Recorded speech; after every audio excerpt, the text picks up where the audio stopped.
The night my husband asked me to sign refinance papers for our new house, he poured expensive wine, lit candles, and told me I was overthinking everything again. What he did not know was that I had already heard the secret recording of him laughing with his mother about how easy I was to manipulate. Hidden inside those mortgage documents was the first step in a plan to quietly take control of the house my dead father helped me buy. By 7:45 that night, legal notices were waiting at my front door. The refinance was frozen, and the man who spent 11 years gaslighting me finally realized his revenge story was about to become mine instead. I did not know the old camera hidden in my living room was about to save me from losing everything. Chapter 1. I did not know the old camera hidden in my living room was about to save me from losing everything. At the time, I still believed my husband and I were just going through a rough season. 11 years of marriage changes people. That is what I kept telling myself every time Grant fell quiet during dinner or answered my questions with those calm little smiles that somehow made me feel foolish for asking anything at all. My name is Celeste Arden. I was 44 years old, living outside Charlotte, North Carolina, and working as a senior compliance manager for a health insurance company that paid me well enough to notice when people buried dangerous things inside paperwork. Funny thing is, I somehow failed to notice it happening in my own house. 3 weeks before everything fell apart, Grant convinced me to move into a new place in Huntersville. Big kitchen, white brick exterior, wraparound porch, tall windows looking over the trees, the kind of suburban house people buy when they want everyone else to think their marriage is still healthy. Grant called it our fresh start. I wanted to believe him badly enough that I used most of the inheritance my father left me after he died to cover the down payment, $280,000, practically my entire safety net. At first, the house really did feel hopeful. Quiet neighborhood, kids riding bikes in the evenings, couples walking dogs after dinner. I remember standing in the kitchen on our second night there, thinking maybe we still had time to fix us. Then, Evelyn arrived. Grant's mother was only supposed to stay for a couple of weeks while she searched for a condo nearby. That was the plan, at least the version they told me. By the fourth day, she was acting like the house belonged to her. She reorganized my kitchen cabinets without asking, moved framed pictures into different rooms, started opening mail before I even got home from work. Every little thing came wrapped in that soft voice of hers that made it impossible to complain without sounding dramatic. "You work too much, sweetheart. Grant needs peace when he gets home. You should let him handle the stressful things." One afternoon, I came downstairs and couldn't even find my own coffee mugs because Evelyn had decided the kitchen needed a better system.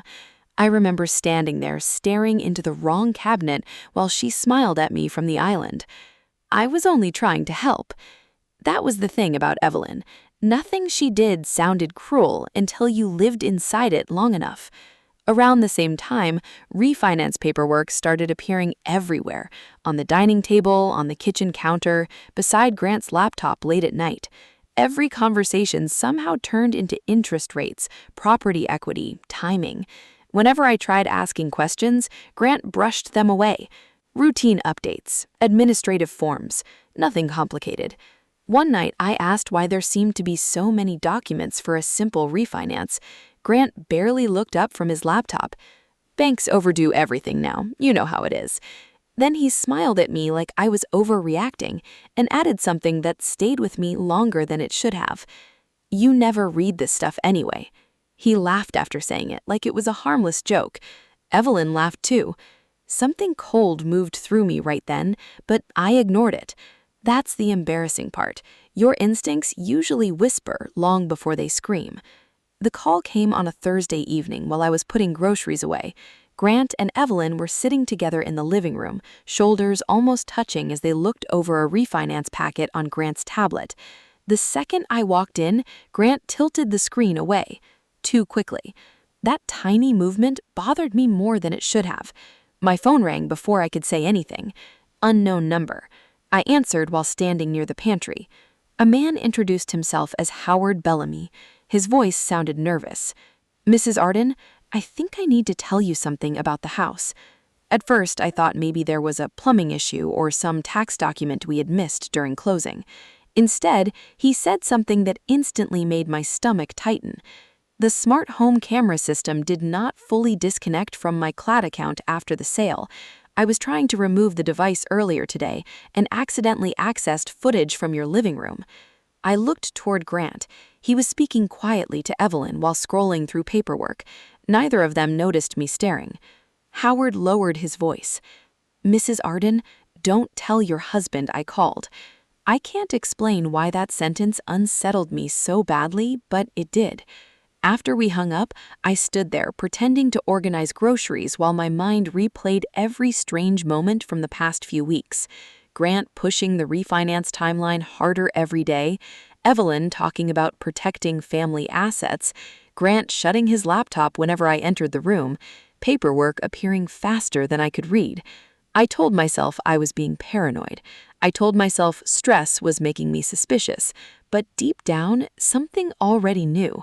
20 minutes later, I lied and said I needed to stop by the office before Monday. Grant barely reacted. Evelyn just smiled softly and told me not to work too hard. The drive to Howard Bellamy's house felt endless. My hands wouldn't stop gripping the steering wheel. Part of me kept hoping this whole thing was some ridiculous misunderstanding. Howard opened the door before I even knocked properly. He looked uncomfortable leading me into his home office, like he regretted getting involved already. He opened his laptop without saying much. Then he clicked a video file. The footage was from my living room.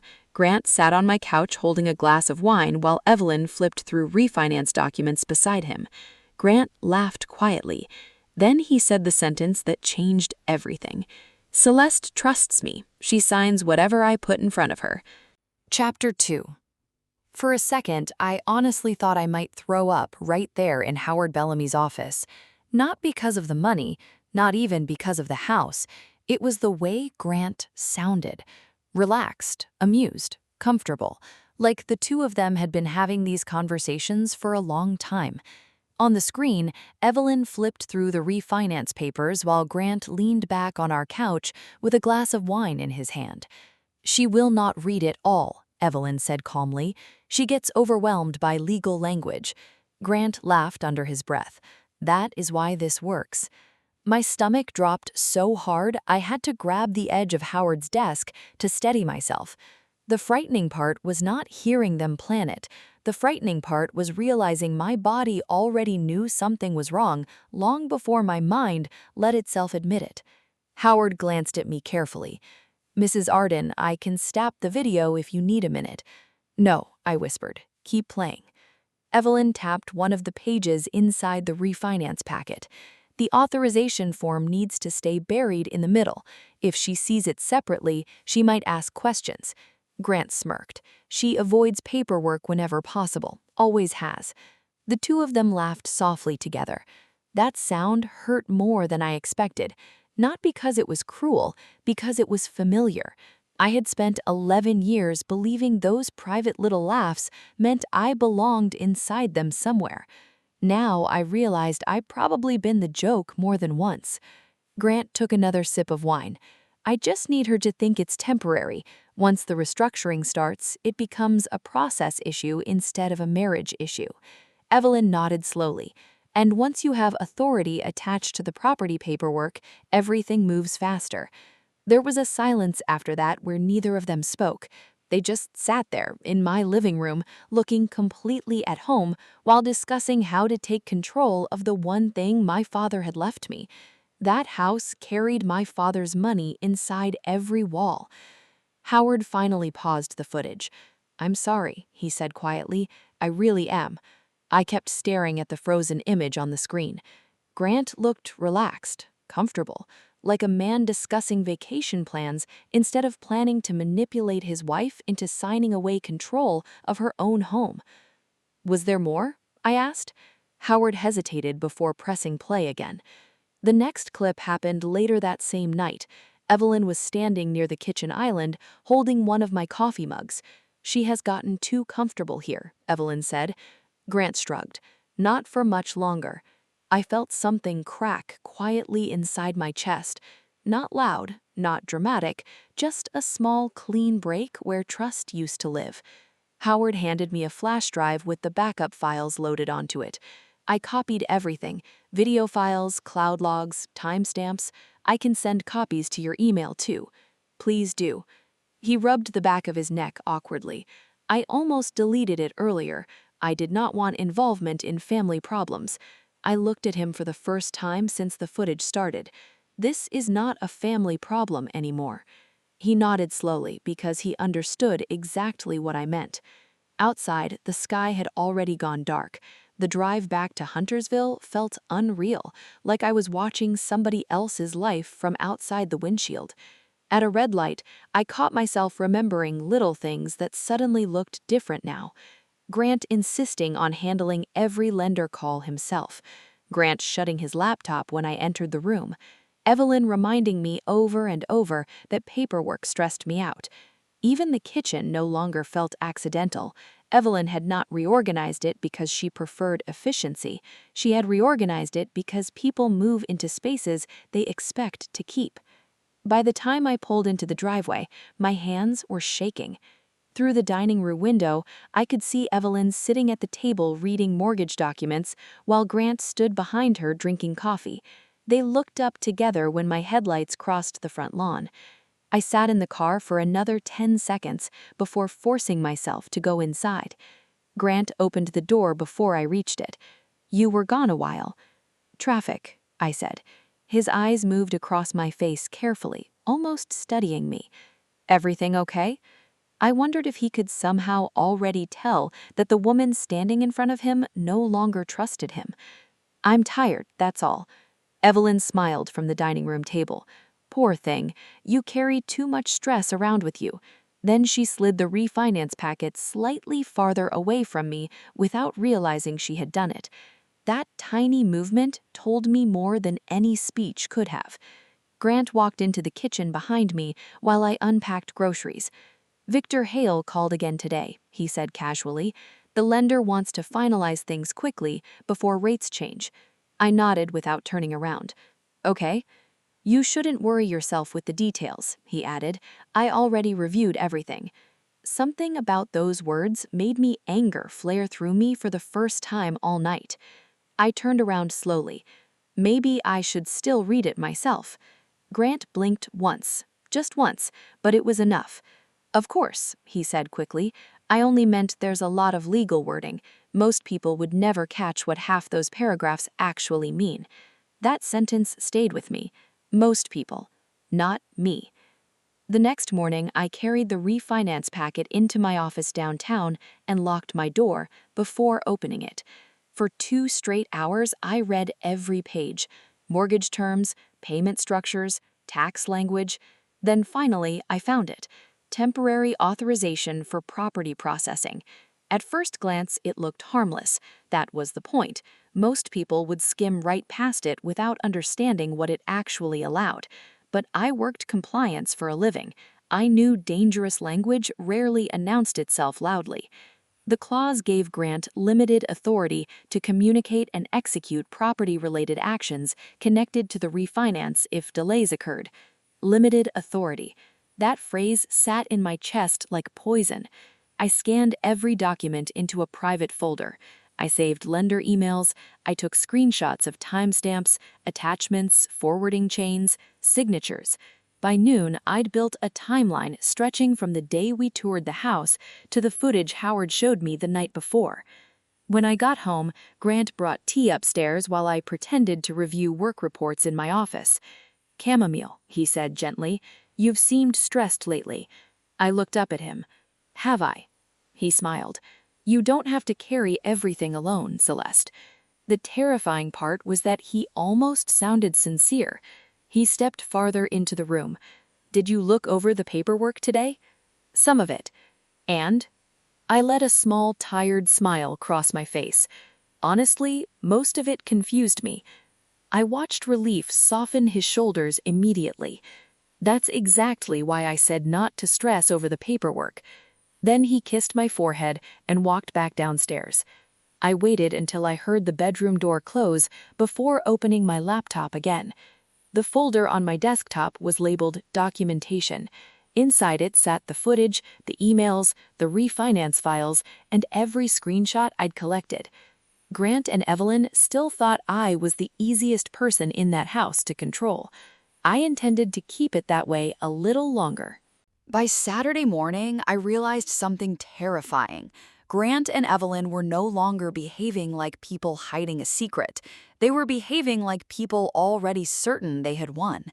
That confidence changed the entire atmosphere inside the house.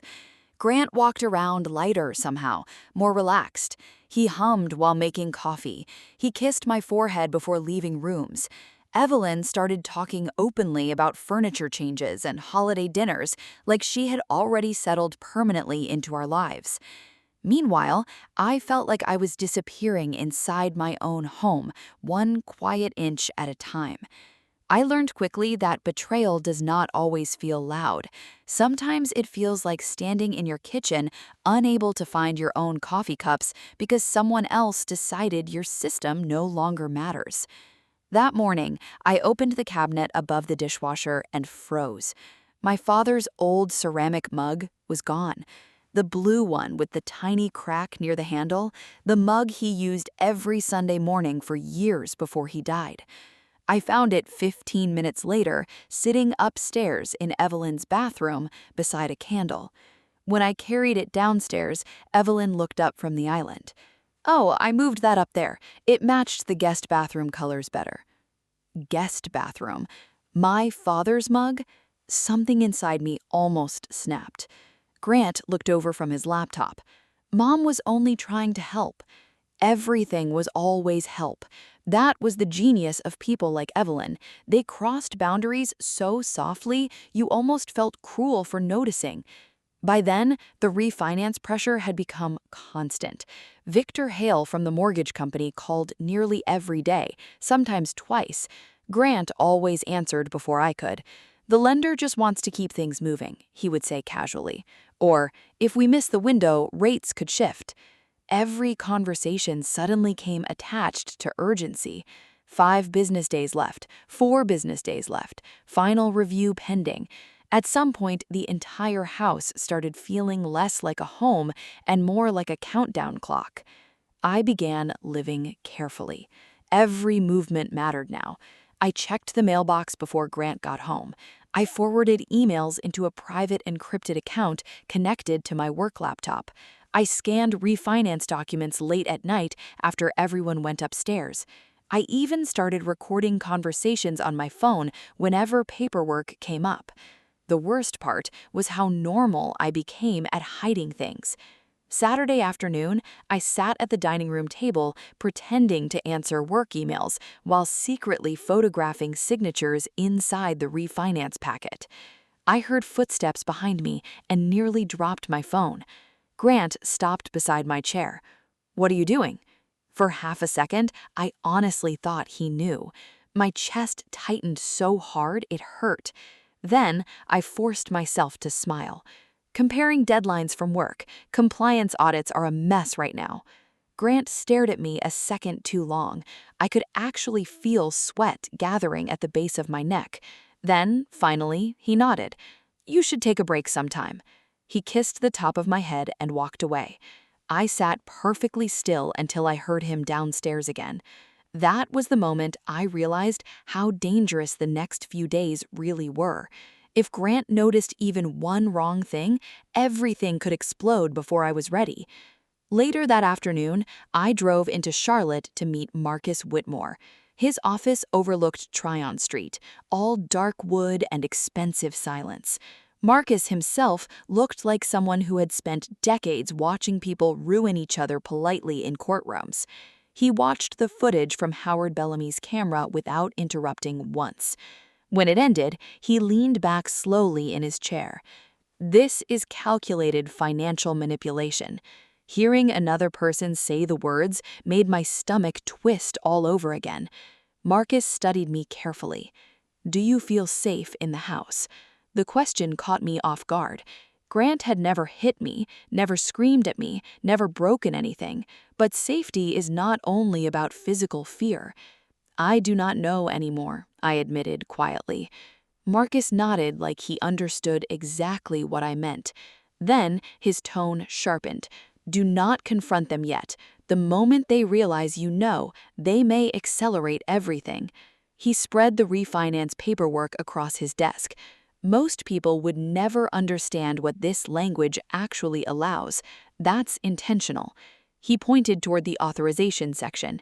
This gives your husband limited authority connected to property processing. Combined with refinancing and title restructuring, it creates room for abuse. I folded my arms tightly. So what do I do? Marcus started making notes.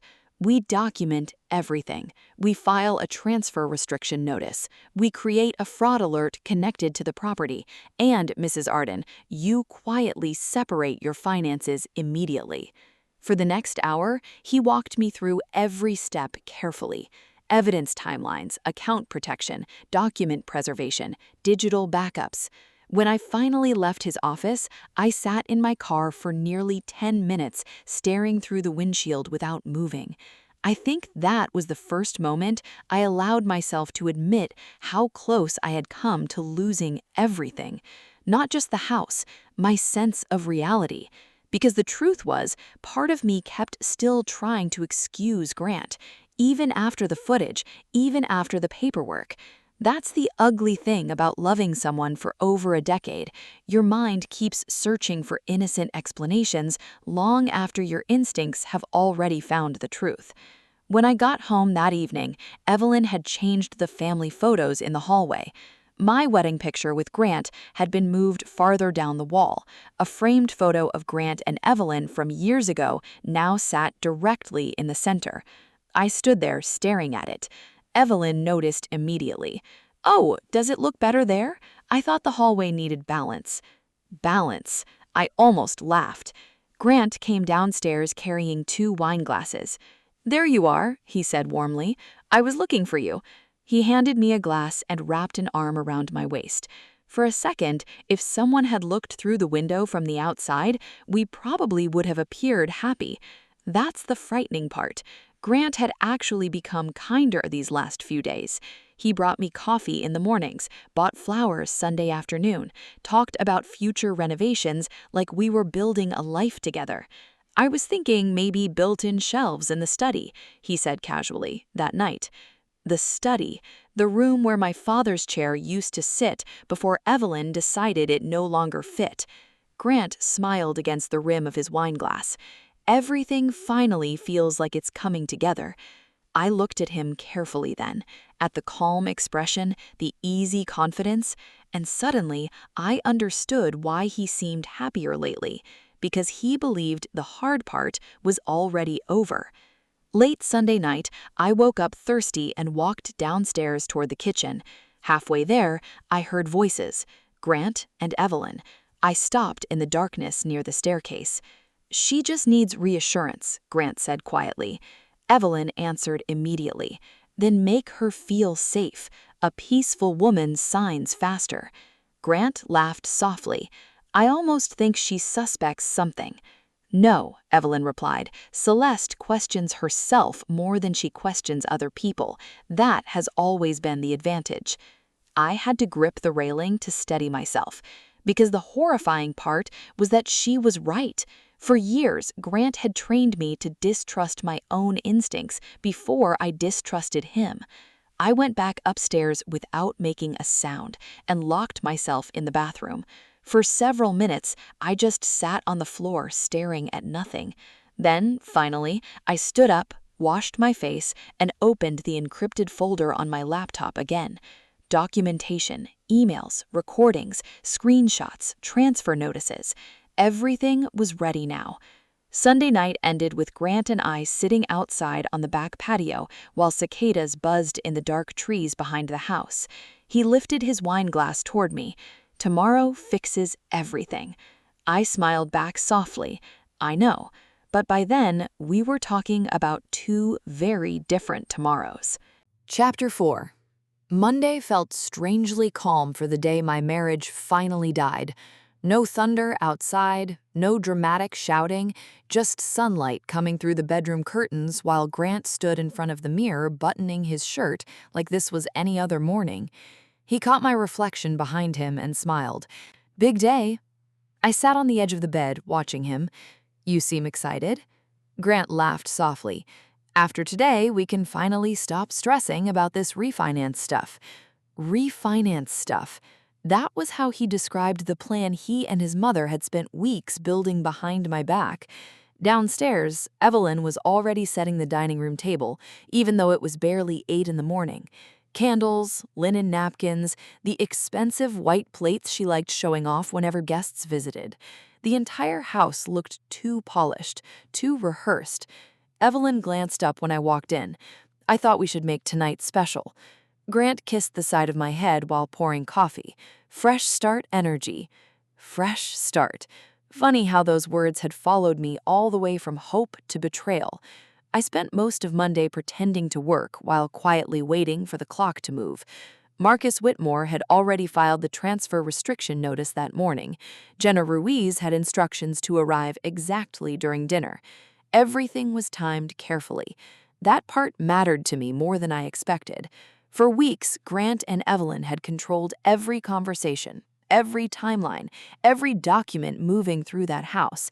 Monday was the first day the timing belonged to me instead. Around lunchtime, Grant walked into my office carrying flowers, white roses. My stomach twisted when I saw them because they were the same flowers from our wedding. He set them down beside my laptop. "You looked stressed yesterday." I glanced at the flowers. "Thank you." Grant leaned against the doorway, watching me for a second. "I know this process has been overwhelming, but after tonight, things finally get easier." There it was again. After tonight. Like my future had already been decided. By 6:30, the entire house smelled like rosemary chicken and red wine. Evelyn moved through the kitchen calmly, almost glowing with satisfaction. I realized then that she truly believed she had won. Not just the house, me. That was what made people like Evelyn dangerous. They did not just want control over your money, they wanted control over your confidence, your instincts, your ability to trust yourself. Dinner started almost peacefully. Grant opened an expensive bottle of Cabernet while Evelyn complimented the candles she picked out for the table. If someone had walked past the dining room window, they probably would have thought we looked like a happy family celebrating good news. Grant raised his wine glass toward me. "To new beginnings." I smiled and touched my glass gently against his. "To new beginnings." The refinance folder sat in the center of the table the entire time. Nobody mentioned it directly at first. That almost made it worse. Instead, Grant talked about landscaping plans for the backyard. "I was thinking stonework around the fire pit area." Evelyn nodded approvingly. "And hydrangeas along the fence line."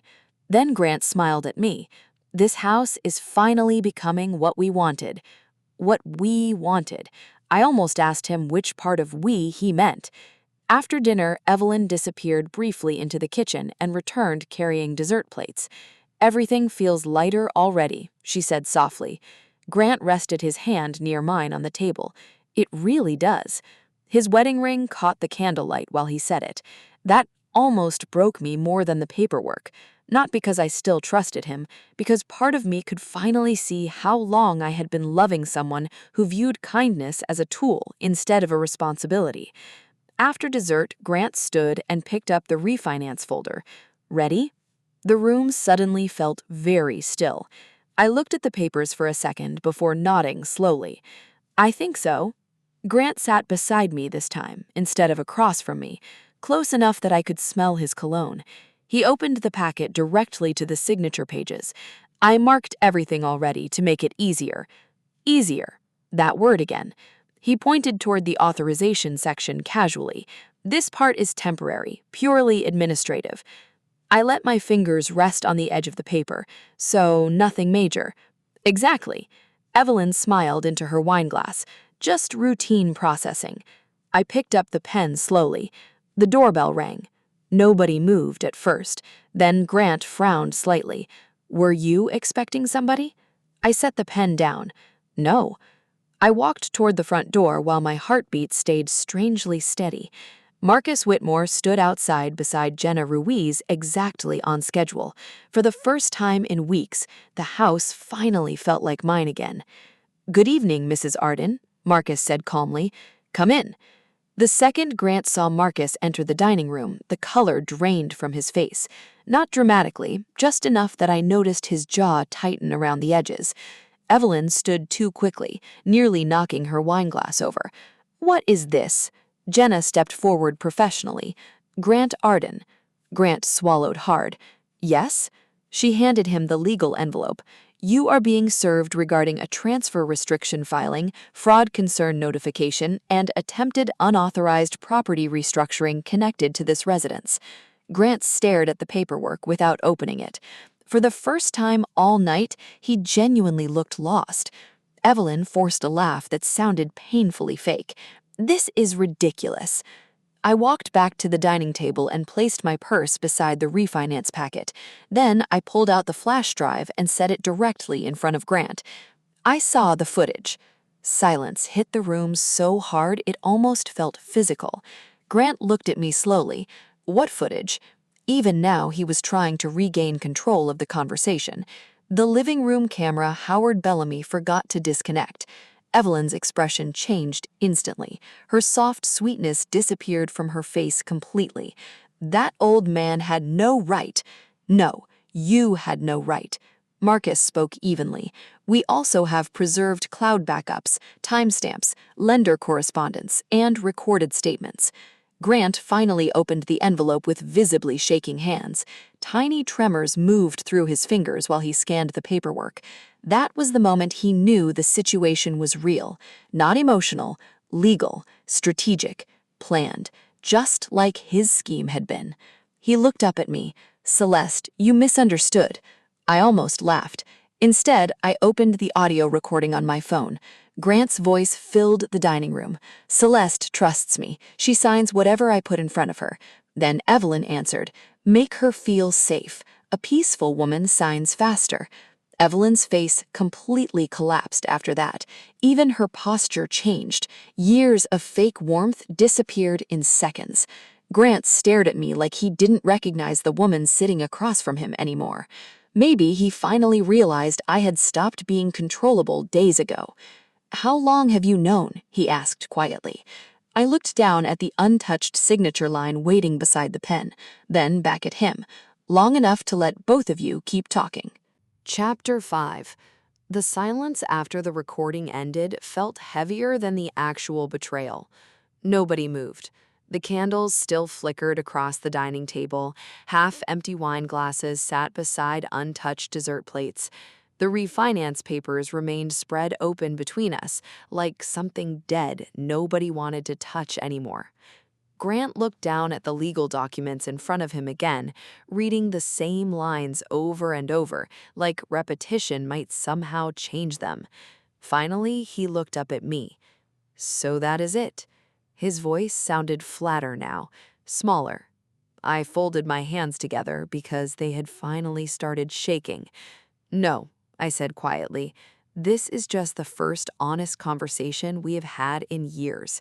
Something dark crossed his face then. "You blindsided me."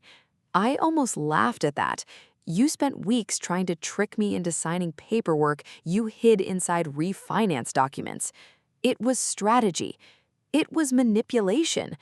Grant stood so suddenly his chair scraped hard across the floor. "I was trying to protect our future." "Our future?" I repeated the words slowly. "You mean your control." Evelyn let out an irritated breath from across the table. "Oh, please. Married couples refinance homes every day in this country." I looked at her. "And how many of them secretly discuss transfer authority behind closed doors?" That is not what this was. Then why hide it? Neither of them answered. That silence mattered more than any explanation they could have invented. Grant dragged a hand across his face. "You are making this sound criminal." "No," I said calmly. "You made it criminal the second you started planning it behind my back." He looked genuinely angry now. "You recorded private conversations." I held his stare. You planned private theft. For a second, I thought he might yell. Instead, he just stood there, breathing hard, while the room slowly filled with the reality neither of them could talk their way out of anymore. Evelyn crossed her arms tightly. Marcus Whitmore poisoned your mind. No, I answered. The camera footage did that. That finally shut her up. Grant dropped back into his chair and picked up the paperwork again. His hands were trembling now, tiny movements, but enough for me to notice. What exactly happens now? The refinance is frozen for review. He kept staring at the page. And the property? The title stays exactly the way it is. His jaw tightened again. So you already handled everything? Yes. The room went quiet. That was the moment it finally hit him, not emotionally, strategically. He had lost. Not because his plan failed, because he underestimated the woman sitting across from him. I leaned back slightly in my chair. You did not lose this house because I outsmarted you. You lost it because you never believed I would protect myself. Grant looked away first. Evelyn stood abruptly. I am not staying here to be insulted. I looked at her carefully. You stopped being a guest in this house a long time ago. For the first time since all this started, Evelyn Pierce looked genuinely rattled, not angry, not manipulative, just exposed. Without another word, she walked upstairs. Grant stayed seated for another minute before finally speaking again. I never wanted things to happen like this. I stared at him. That sentence almost made me sadder than the rest of it, because deep down, I believed him. Grant probably never imagined getting caught. He probably imagined signatures, paperwork, quiet legal transfers, and me staying confused long enough for everything to become irreversible. People like Grant never think of themselves as villains. They think of themselves as smarter than everyone else. Upstairs, drawers opened and closed, closet doors slammed softly, wheels rolled across hardwood floors. Grant stayed sitting at the dining table while Evelyn packed. Then, finally, he looked at me again. I did love you once. The worst part was that he sounded sincere. I lowered my eyes toward the wedding ring still sitting on his hand. Maybe you did. He swallowed hard. But love does not mean much when respect disappears first. He looked like he wanted to argue with that. Instead, he just sat there quietly. A few minutes later, Evelyn came downstairs carrying 2 suitcases. Her makeup still looked perfect, but the softness was gone from her face completely now. She headed towards the front door without saying goodbye. But as she passed through the living room, she slowed near the corner where Howard Bellamy's old camera used to sit, hidden near the ceiling. She never looked up. That tiny moment gave me more satisfaction than I expected. Grant finally stood and grabbed his suitcase handle. At the front door, he hesitated, not dramatic, just enough to make me realize part of him still couldn't believe this house no longer belonged to him. He glanced back once towards the dining room, towards the candles, towards the refinance paperwork still sitting untouched on the table. Then he left. I stood there listening as the car doors shut outside. The engine started. Headlights swept briefly across the front windows. Then they were gone. The silence afterwards felt unfamiliar at first. No whispering, no careful little conversations stopping when I entered the room. No refinance paperwork spread across the kitchen island. No Evelyn rearranging pieces of my life while pretending it was kindness. Just quiet. Real quiet. I walked slowly through the house after they left. In the upstairs guest bathroom, I found my father's old blue coffee mug still sitting beside Evelyn's candle. I carried it carefully downstairs and placed it back where it belonged in the kitchen cabinet. Then I went upstairs again and dragged my father's leather chair back into the study, myself. By the time I finished, my arms hurt and my hands were shaking from exhaustion. Not fear anymore, just release. I sat alone in the study for a long time after that, staring at the room while the house settled around me. I think that was the first moment I finally allowed myself to feel everything at once. the humiliation, the anger, the relief, the grief. Because surviving betrayal still hurts, even when you win. Later that night, I walked into the living room and sat down in the exact spot where Grant once laughed and said I trusted him enough to sign anything. For weeks, that sentence haunted me. Now it just sounded pathetic. I used to think strength looked loud. I thought revenge meant destroying people publicly so they understood your pain. But I know better now. Sometimes strength is reading the page they hoped you'd skip. Sometimes it's staying calm long enough for dishonest people to expose themselves completely. And sometimes revenge is simply refusing to lose yourself while somebody else quietly tries to take your life apart piece by piece. Maybe some of you already know what that feels like. Maybe you ignored your instincts because trusting someone felt easier than questioning them. So tell me honestly, if you had been in my position, would you have confronted Grant immediately after seeing the footage, or would you have stayed quiet and gathered evidence first? And do you think Grant ever truly loved Celeste, or did he only love the version of her he believed would never fight back?